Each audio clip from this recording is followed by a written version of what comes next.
Hello, I'm the first reporter of Module 4, Lesson 6, Social and Political Stratification. This module will help you understand social and political stratification, identify the characteristics of systems of stratification, and examine the concept, characteristics, and forms of stratification systems using sociological perspectives. Objectives. After going through this module, you are expected to number 1, define social and political stratification. Number 2, examine social stratification from the functionalist and conflict perspective. And number 3, examine the concept, characteristics, and forms of stratification system using sociological perspectives. Ano nga ba yung social and political stratification? This refers to the division of large social groups into smaller groups based on categories determined by economics. Members of society are arranged in hierarchy based on their access to or control over basic economic resources. Social stratification. Ito yung ranking of people or groups of people within a society. Paano nga ba nila nire-rank yung mga tao? Nire-rank sila based on socio-economic factors. Madaming factors na pinagbabasehan sa social stratification. Kasama na dun yung wealth, tsaka income. Siyempre kapag marami kang kinikita or mayaman ka, marami kang pera, marami kang connection, kaya mas angat ka sa ibang tao. Kasama din yung education. Diba kadalasan sa education, binabase ng ibang tao yung estado mo sa buhay or kung ano yung natapos mo. Ganon din sa occupation kasi yung mga tao naman, kung ano yung karamihan sa mga tao, kung ano yung natapos nila, yun naman yung nagiging trabaho nila. Kasama din yung social status tsaka derived power. Sa social status, kasama dito yung mga politicians, businessmen, entrepreneurs, ganyan. Tapos sa derived power naman, kapag may mga ibang tao na gumagawa ng bagay para sa'yo or nagtatrabaho para sa'yo, or you have the power or control over them. 5-class model. Ito na yung ranking ng mga tao or kung saang grupo sila nabibilang. Merong lower class, working class, lower middle class, upper middle class, at saka yung upper class. Sa lower class, ito yung mga tao with the least wealth and power in society. Or sila yung mga unemployed. Or kung kumikita man sila, less than 10K or 11K a month lang. Sa working class naman, ito yung mga tao na kumikita ng sapat lang. Nagtatrabaho sila, meron silang trabaho na maayos, pero hindi na nila kailangan ng sila yung mga construction workers, mga sari-sari store owners, ganyan. Sa lower middle class naman, ito yung mga nakapagtapos din pero hindi nila kailangan ng degree para sa trabaho nila. Or kumbaga, sila yung mga self-made. Sila yung mga managers, small business owners, teachers, and secretaries. Sa upper middle class naman, ito yung mga professionals na talaga and with degree. Siyempre, yung kinikita nila mas malaki, kumbaga, kumpara sa mga unang class na nabanggit ko. Sila yung mga doctors, lawyers, CEOs, engineer, ganyan. Sa upper class naman, ito yung mga pinakamayayaman or may highest status in society. Sila yung mga elites, royals, politicians. Kasama na din yung politicians dito kasi yung mga politicians meron na din silang power over sa ibang tao at saka malaki din yung kinikita nila. Dito naman tayo sa mga sociologists. Sociologists use the term social stratification to describe the system of social standing. So may dalawang sociologists dito, si Karl Marx at saka si Max Weber. Karl Marx look at it in terms wealth produced in relation to the ownership of means of production. Max Weber, on the other hand, differentiates them into 3. Wealth, power, and prestige. Dito muna tayo kay Karl Marx. For example, you are a CEO or owner of a company. Di ba kapag owner or CEO ka, usually nagpipirma lang ng mga documents, nag-attend ng mga meetings, nag-approve ng mga projects, ganyan.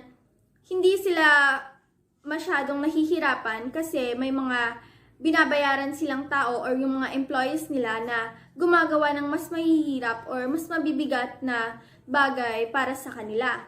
Pero yung kinikita nila or income, mas malaki pa rin kumpara sa mga nagtatrabaho lang para sa kanila. So, ganun kapag ikaw yung owner. Kahit na hindi ka masyadong nahihirapan or nagpapagod, mas marami kang kinikita kasi yung mga binabayaran mo na tao, sila yung gumagawa ng mga bagay para sa'yo. Dito naman tayo kay Max Weber. Max Weber differentiates them into wealth, power, and prestige. Wealth refers to the assets and income-producing things that people own. So, ano ba yung mga bagay na pwedeng pagkakitaan ng mga tao? For example, yung car. Di ba maraming car for rent? Kasi hindi naman lahat ng tao kayang makabili ng sasakyan. Pero may mga tao na kayang magbayad para makahiram or makagamit ng sasakyan kapag may pupuntahan sila or may mga lakad sila. Isa pang halimbawa dito yung mga house for rent or yung mga apartments. Kapag marami kang apartments, di ba monthly yung pagbabayad doon. So kapag for example meron kang 10 na apartment tapos 3,500 isang buwan. So that's 35,000 a month. Kaya marami ka din kikitain kapag meron kang mga pag-aari na pinapabayaran mo sa ibang tao or pinapagamit mo sa ibang tao and in return nakakakuha ka ng pera. Power. Sino ba yung kadalasan na may power? Di ba yung mga politicians? Kasi sila yung mga nakaupo at sila yung may kakayahan na magbigay ng order or mag-utos ng ibang tao para gawin yung isang bagay para sa kanila. Minsan kahit na ayaw mo or labag sa kalooban mo, wala kang magagawa kapag sila na yung nag-utos sa'yo. Dito naman sa prestige, subjective lang siya unlike sa wealth and power na objective. Kasi yung prestige, ito yung individual status among his or her peers and in society. So, subjective siya kasi yung estado mo nakadepende lang naman sa kung ano yung tingin sa'yo ng ibang tao. Ayon kay Max Weber, individual social standing can be measured all at once based on their relative access to these three. So, ano nga ba yung tatlo na yon? Wealth, power, and prestige. For example, a college professor may have less power and less wealth, but he or she enjoys a lot of prestige.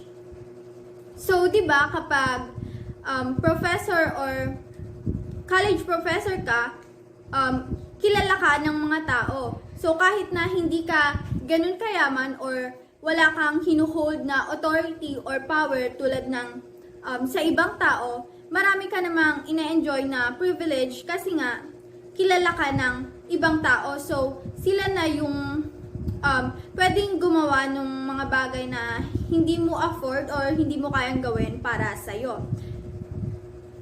Another one is, a government employee may have less wealth and less prestige, but he or she may have more power. So, di ba kapag government employee ka or nasa government ka nagtatrabaho, meron kang authority or meron kang power towards sa ibang tao kasi nga pag nasa government ka, usually, di ba, yung mga politicians, ganyan, sila yung may power na hinuhold or meron silang authority na mag-utos sa ibang tao.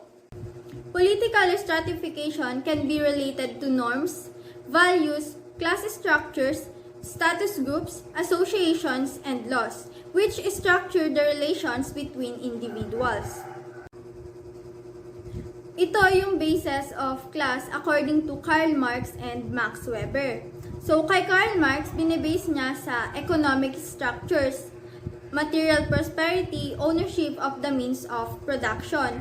Kay Max Weber naman, yung tatlo pa rin, which are power, wealth, and prestige. Yung power, political or social authority or control, especially that which is exercised by a government. Wealth naman yung material prosperity. Prestige is widespread respect and admiration felt for someone due to his or her achievements or quality.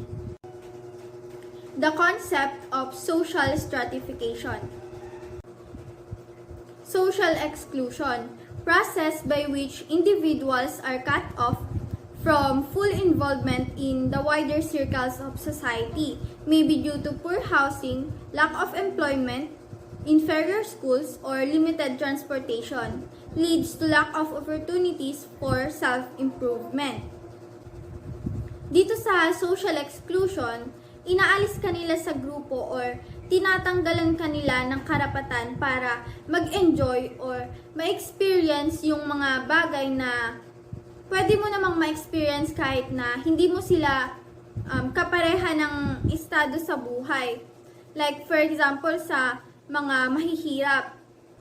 'Di ba kapag mahirap ka, minsan ang baba ng tingin sa iyo ng ibang tao, minsan nandidirip pa nga sila.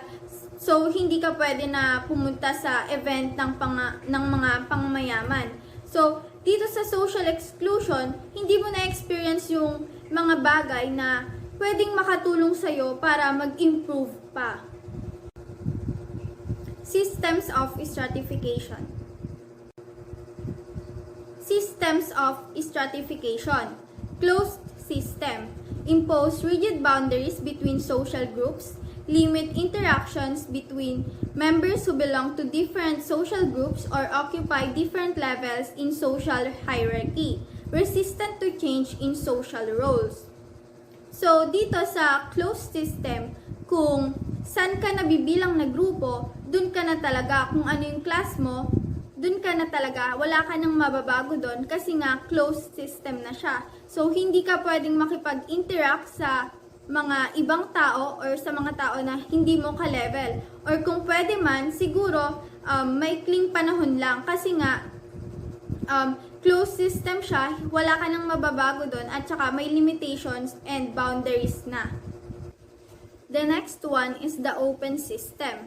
Mainly based on achievement, allowing more flexibility in social roles, increased social mobility, and better interaction. So, dito sa open system, hindi nila tinitignan yung estado mo sa buhay. So, pwedeng makipag-interact yung mga mayayaman sa mga mahihirap. Pwede silang makipag-party, kaibigan, yung mga iba pa nga, 'di ba nakakapag-asawa ng mga mayayaman. So sa open system, kahit ano yung estado mo sa buhay, pwede sa iba pang estado or sa hindi mo ka-level. Caste systems are closed stratification systems because people are unable to change their social standing. Caste system promote belief in fate, destiny, and the will of higher spiritual power rather than promotion of individual freedom. People born into caste society are socialized to accept their standing for the rest of their lives. There are no opportunities to improve one's social position. So, dito sa caste system, kung ano yung estado mo, simula pagkapanganak mo, yun ka na hanggang sa mamatay ka. So, hindi mo na yun mababago. Isa tong halimbawa ng closed system kasi wala ka nang magagawa para mag-iba yung estado mo sa buhay. So, kung mahirap ka, pagkapanganak mo, mahirap ka na rin kapag habang buhay. So, dito sa caste system, yung mga tao, ina-accept na lang nila kung ano talaga sila. Brahma and the origins of caste. So, ito, unjust caste system siya. Yung pinakamabababa na class, tinatawag nilang Dalits or yung mga outcasts. Sila yung mga street sweepers at latrine cleaners. Yung next naman is yung Shudras. Ito naman yung mga laborers. Yung susunod sa Shudras is yung Vaishyas. Ito yung mga farmers, traders, and merchants. Yung next naman sa pinakamataas ay yung Kshatriyas or warriors and rulers. At yung pinakamataas naman na class ay tinatawag na Brahmins. Ito naman yung mga priests and teachers. So when we say class system, it is based on both social factors and individual achievement. It refers to a system where individuals in society are divided into various classes based on different factors such as wealth, income, education, and profession. Class is determined by wealth and income and is considered as an achieved status. When we say wealth, wealth refers to the total value of money and assets such as property and stocks, and income refers to the money a person earns from work or investments. In most societies, there are three main classes. They are the upper class, the middle class, and the lower class. The lower class typically earns the least, and the upper class earns the most. The middle class earns somewhere in between. Unlike class systems are open. When we say open, people are free to gain a different level of education or employment than their parents. They can also socialize with and marry members of other classes, which allows people to move from one class to another.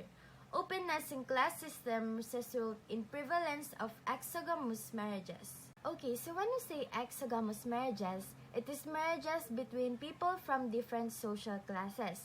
Like, for example, a person in this class will marry a person from another class. That is exogamous marriages. You're marrying a person from different class. Well, when we say endogamous marriages, it is marriages between people from same social class. Like, for example, this is your class and you're gonna marry someone that is also from your class. That is endogamous marriages because it is the practice of marrying within a specific social group, rejecting those from others.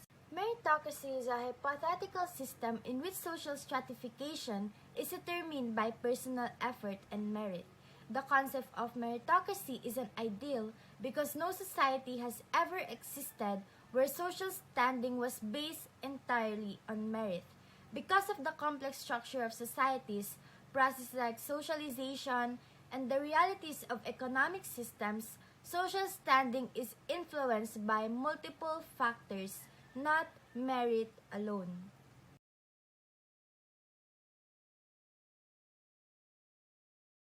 According to functionalism, different aspects of society exist because they serve a needed purpose. In functionalist theory, they believe that stratification exists because it serves important function in society. It emphasized that all members of the society must perform different roles based on their abilities or skills. Okay, so for us to understand functionalist theory, let us analyze the important parts of the human body and the important duties and responsibilities of the members of a family. So, each organ of the body possesses an important functional purpose. Same goes with the members of our family. They need to perform a specific function. Now, if they fail to perform their function, dysfunction will happen. Therefore, it is important that each institution in our society must perform their function, otherwise, dysfunction will happen. In 1945, sociologists Kingsley Davis and Wilbert Moore published the Davis-Moore thesis, which argued that the greater functional importance of a social role, the greater must be the reward. The theory posits that social stratification represents the inherently unequal value of different work. Certain tasks in society are more valuable than others. Qualified people who fill those positions must be rewarded more than others. So, according to Davis and Moore, a firefighter's job is more important than a grocery store cashier's. The cashier position does not require the same skill and training level as firefighting. Without the incentive of higher pay and better benefits, why would someone be willing to rush into burning buildings? If pay levels were the same, the firefighter might as well work as a grocery store cashier. Davis and Moore believe that rewarding more important work with higher levels of income, prestige, and power encourages people to work harder and longer. So now let's proceed to conflict theory. So conflict theory, first developed by Karl Marx, is a theory that society is in a state of perpetual conflict because of competition for limited resources. Conflict theory holds that social order is maintained by domination and power rather than by consensus and conformity. According to conflict theory, those with wealth and power try to hold on to it by any means possible, chiefly by suppressing the poor and powerless. A basic premise of conflict theory is that individuals and groups within society will work to try to maximize their own wealth and power. So dito nagsasaad na ang mga tensyon at mga salangutan ay lumitaw kapag ang mga mapagkukunan, katayuan at kapangyarihan ay hindi pantay na ipinamahagi sa pagitan ng mga grupo sa lipunan. At sa mga salungatan na ito ay naging makina para sa pagbabago ng lipunan. So sa kontekstong ito, ang kapangyarihan ay mauunawaan bilang kontrol sa material na yaman at naipong kayamanan, kontrol sa politika at mga institusyong bumubuo sa lipunan at katayuan sa lipunan ng isang tao na may kaugnayan sa iba. So natutukoy ito hindi lamang ng uri kundi ng lahi, kasarian, sexualidad, kultura at reliyon bukod pa sa mga ibang bagay. So for the example for conflict theory describe the relationship between the employers and employee as one of conflict. So in which the employers wish to pay as little as possible for the employees' labor, while the employees wish to maximize their wages. So here are some key points of conflict theory. So the first one, it takes critical view of social stratification. Conflict theories are deeply critical of social stratification. The next one is considers society as benefiting only a small segment. So ito ay nakikinabang lamang sa ilang tao, hindi lahat ng lipunan. The next one is stratification causes inequality. Conflict theories try to bring awareness to inequalities, such as how a rich society can have so many poor members. The next one, drawn from ideas of Karl Marx. So many conflict theories draw on the work of Karl Marx during the 19th century era of industrialization.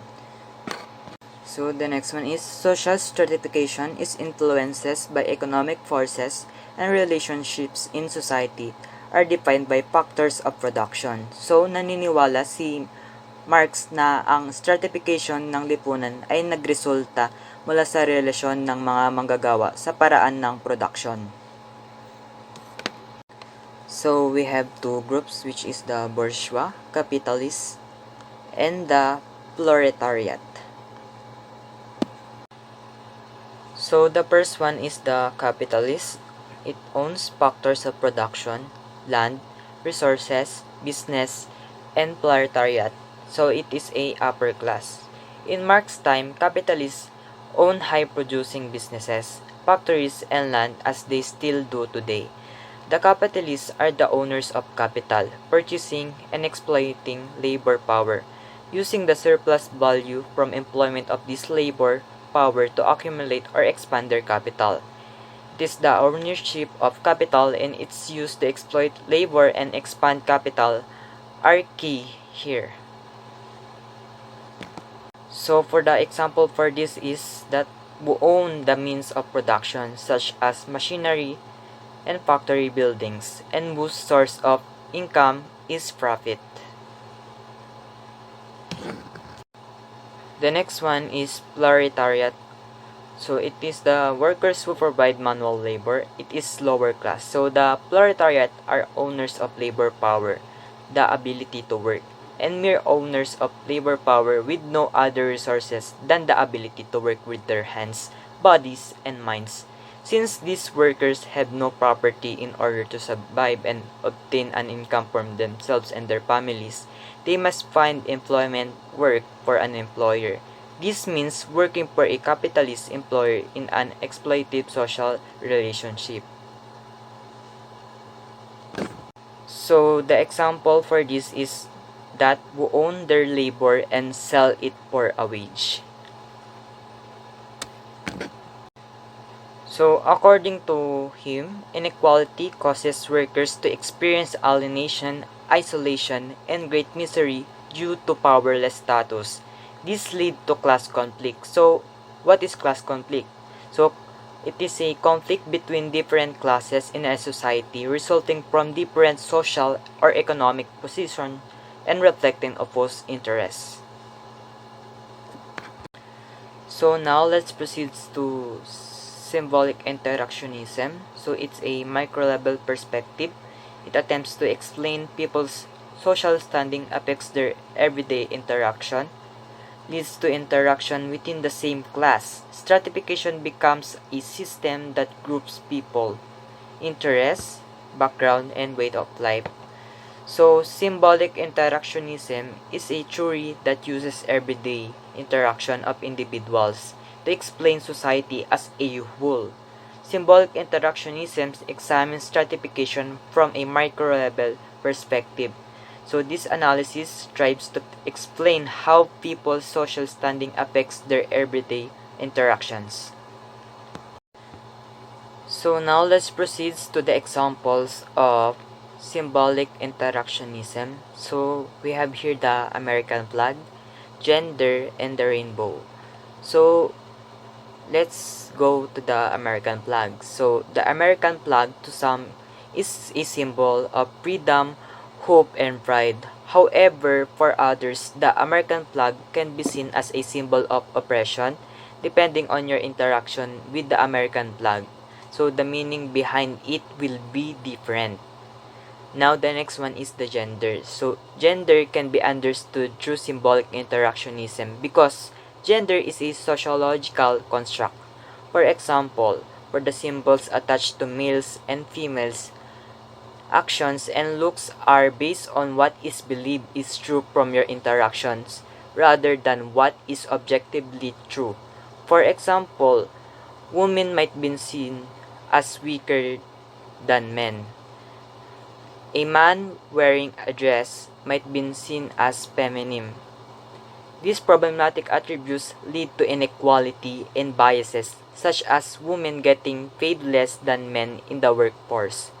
The next one is rainbow. So, society's meaning behind symbols can change and morph with time. One of these example is the meaning of rainbow. So the rainbow has been seen as a Christian symbol of hope, but another meaning of rainbow is now associated with the LGBTQ community.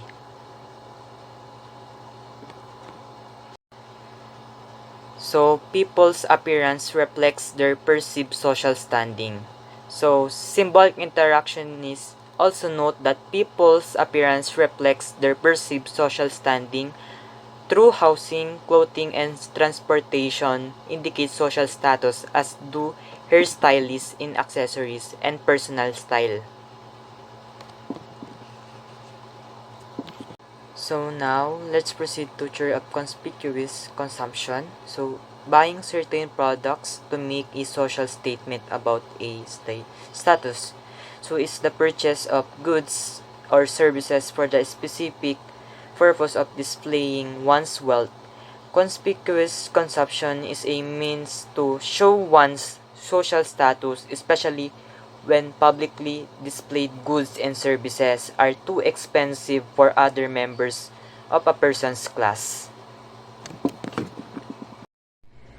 So now, let's proceed to the example of it. So the first one is the designer watches. So this can cost far more than is necessary for telling time because they are highly visible items. They display wealth in addition to telling time. The next one is the sports cars. Sports cars cost more than they are worth for the purposes of transportation. Their additional cost serves to communicate the purchasing power of the owner.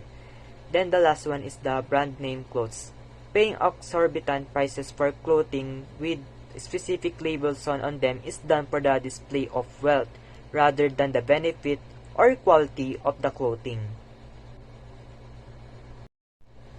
So the another example of it is that some people buy expensive trendy sneakers even though they will never wear them to jog or play sports. Social mobility, ability of individuals or groups to change their position within a social stratification system.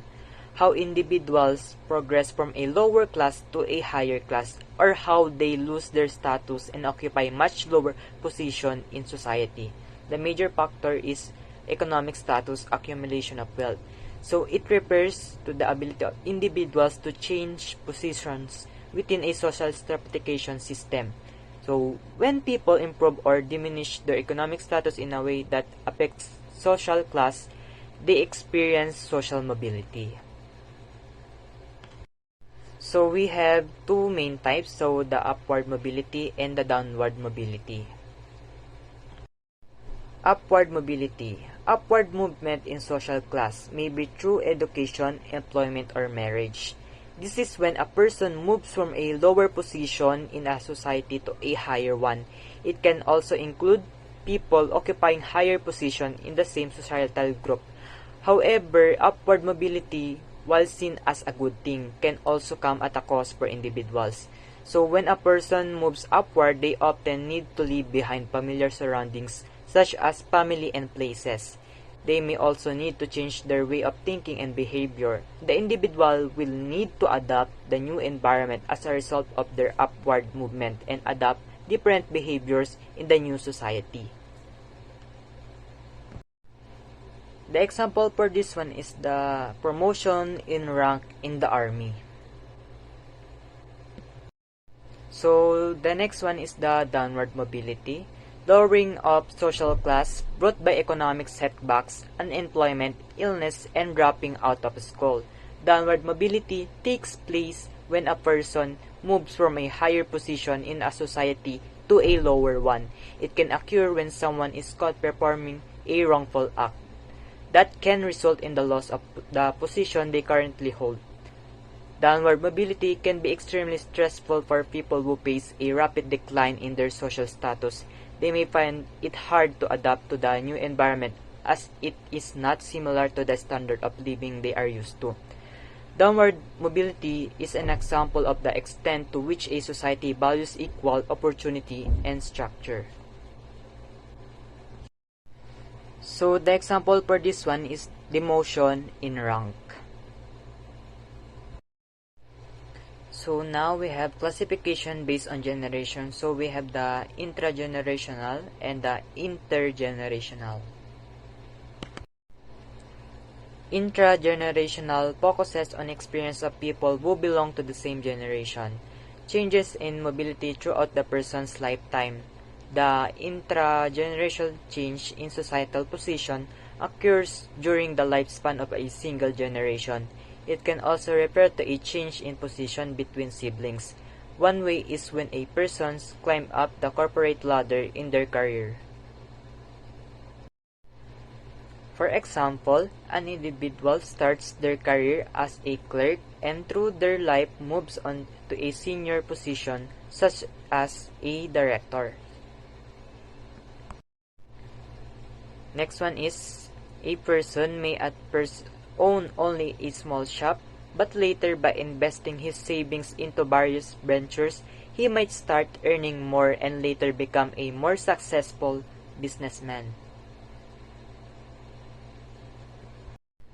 So the next one is intergenerational. So intergenerational mobility happens when the social position changes from one generation to another. The change can be upward or downward. For example, a father worked in a factory while his son received an education that allowed him to become a lawyer or a doctor. Such societal changes also causes the generation to adopt a new way of living and thinking. The next one is an upper class executive may have parents who belong to the middle class. In turn, those parents may have been raised in the lower class. So it's like the children of a previous generation experienced a higher standard of living than their parents did. That newly acquired a high status is an example of intergenerational mobility. Structural mobility, a large-scale changes resulting in improvement or decline of the conditions and status of a large group of people. Structural mobility happens when societal changes enable a whole group of people to move up or down the social class ladder. Structural mobility is attributable to changes in society as a whole. Main example is industrial age. So the next one is historical circumstances or labor market changes may lead to the rise or decline of an occupational group within the social hierarchy. That's all, and thank you for listening.